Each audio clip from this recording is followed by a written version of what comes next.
नमस्कार विद्यार्थी मित्रांनो, महाराष्ट्र MCCAT 2026 या एक्झामसाठी आपण प्रिपेअर करत आहोत आणि आपला विषय जो आहे याचा तो मॅथ्स अँड स्टॅटिस्टिक्स आहे.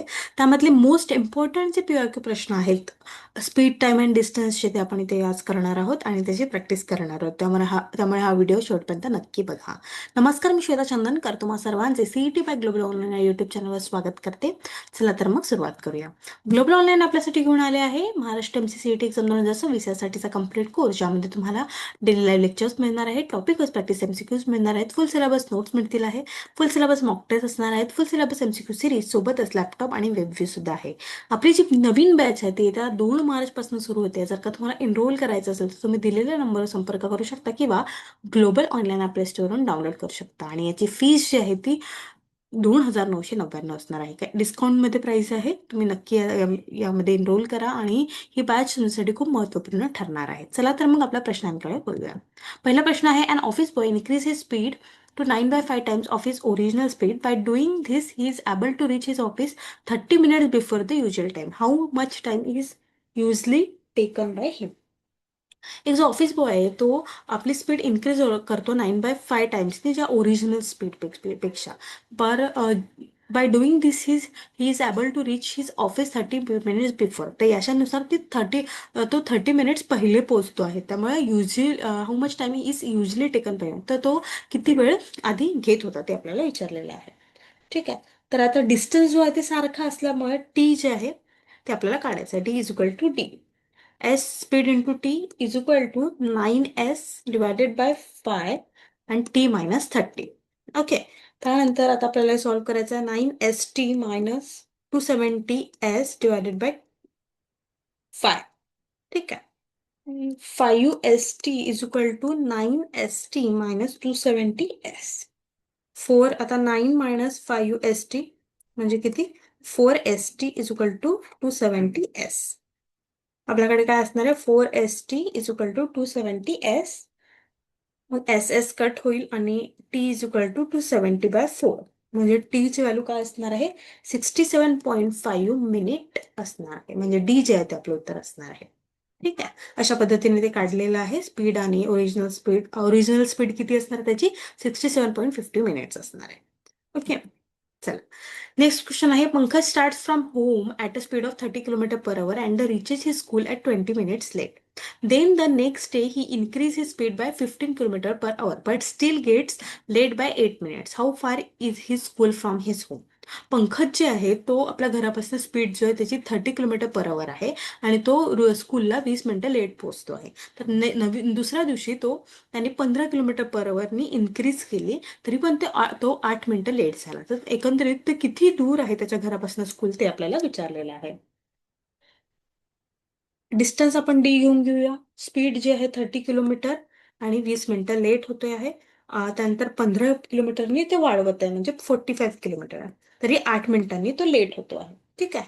20 मायनस 8 म्हणजे 12 मिनिटं त्याला कव्हर करायचे आहेत. 12/60 म्हणजे 1/5. आपल्याला माहित आहे time is equal to distance by speed. ठीक आहे. डी किती आहे? 30 minus D 45 is equal to 12/60. म्हणजे सरळच आपलं उत्तर काय असणार आहे? D is equal to 18 kilometre असणार आहे. म्हणजे त्याचं घर किती किलोमीटर दूर आहे? ते त्याचं घर 18 किलोमीटर दूर आहे घर स्कूलपासून. म्हणजे म्हणूनच त्याला ते इतकं उशीर होते आहे.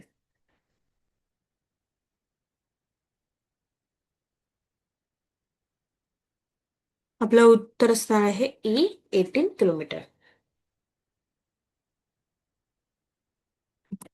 समोरचा प्रश्न आहे, Mansi covers a distance at a speed of 24 in 8 minutes. What should be her speed on per our basis. तर मानसी जे आहे ते कव्हर एक डिस्टन्स जे आहे ते त्या 24 किलोमीटर पर अवरनी करते, तर तिला 8 मिनिटे लागतात. तर what should be her speed on per our basis. तर तिची स्पीड प्रत्येक तासामध्ये कशी असली पाहिजे. तर डिस्टन्स तर सारखंच आहे.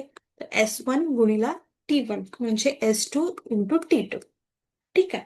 म्हणजे 24 गुणिला 6/60 आणि S2 गुणिला 8/60.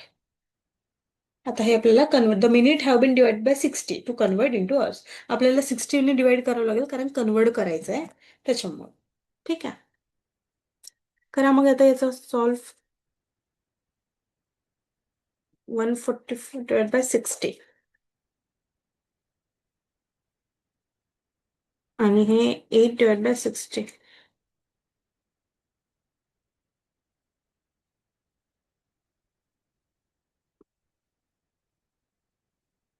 15s2 × 2/15. ओके. आता हे आपल्याला सॉल्व्ह करावं लागणार आहे आणि याचं उत्तर आपल्याला S2चं आपल्याला उत्तर मिळणार आहे.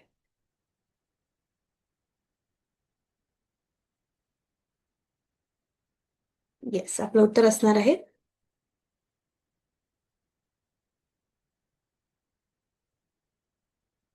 आपलं उत्तर असणार आहे 18 km/h. ठीक आहे. 24 × 6/60 = S2 × 8/60 असं असणार. आपल्याला S2 सॉल्व्ह करायचं आहे.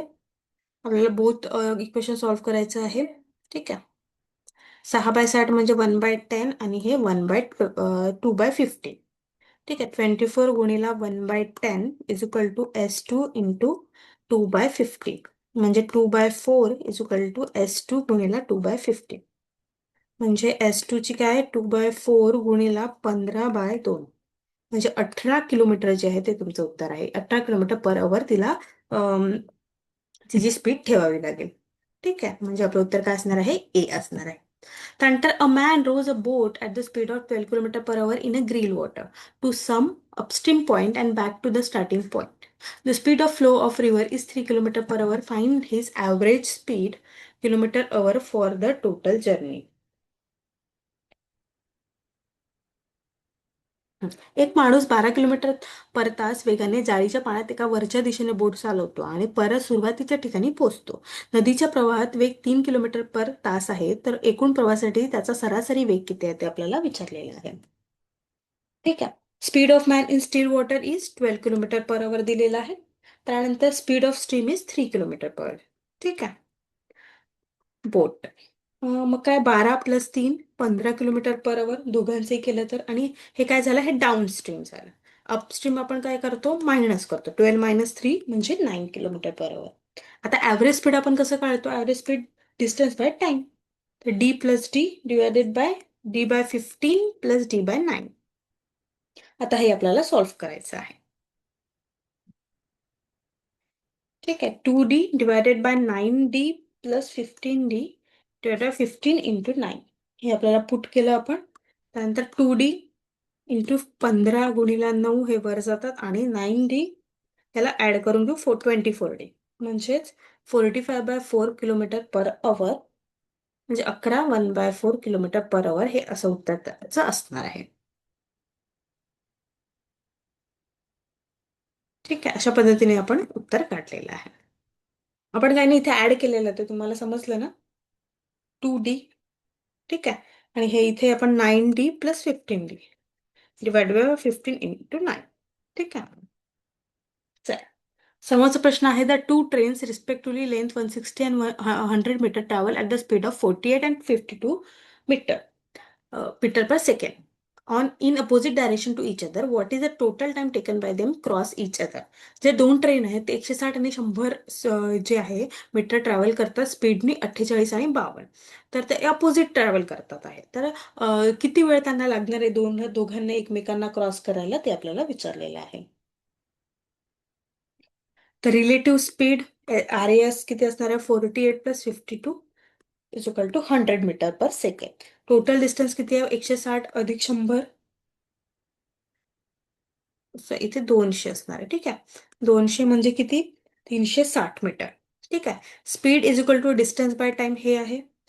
त्यानंतर आता आपल्याला 100 स्पीड आहे, 360 डिस्टन्स आहे डिवाइड बाय टाइम म्हणजे 3.6 सेकंड्स जे आहे ते त्यांना एकमेकांना क्रॉस करण्याला लागणार आहे.